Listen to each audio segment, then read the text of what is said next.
Servicing समस्या ओला electric को कारण दर्शाओ नोटिस आसंतु जानिबा एहार सर्विसेस खबर विषय रे। ओला इलेक्ट्रिक स्कूटर किनिथिबा ग्राहक माने सर्विसिंग को नहीं समस्यार सामना करुथिबा खबर प्रकाश पाइबा परे केंद्र सरकार एहाकु गंभीरतार सह नैछंती। केंद्रीय उपभोक्ता सुरक्षा कर्तृपक्ष तथा सीसीपीए कंपनी को कारण दर्शाओ नोटिस पठाइछंती।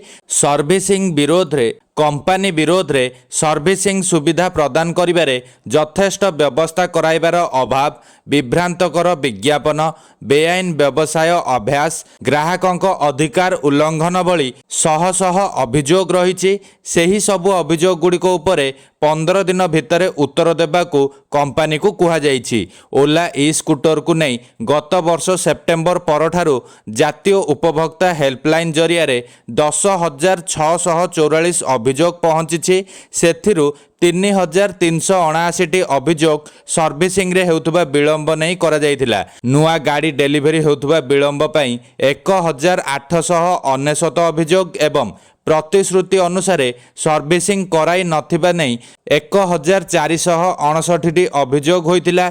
गतकाली ओला इलेक्ट्रिक रो सीईओ भविष अग्रवाल एवं कॉमेडियन कुणाल कामरांक मध्यरे ट्वीट युद्ध देखा मिलता। ओला ई स्कूटर सर्विसिंग को नहीं कामरा करिथिबा एक ट्वीट रे भविष रागी जिबा सह तांकु जड़े विफल कॉमेडियन और टंका नहीं ट्वीट करुथबा अभियोग करथिले। एभली कि चुप बसिबाकू तांकु धमक देइथिले। उभयंक मध्यरे सोशल मीडिया रे एही लड़ाई बेस चर्चा सृष्टि करथिला।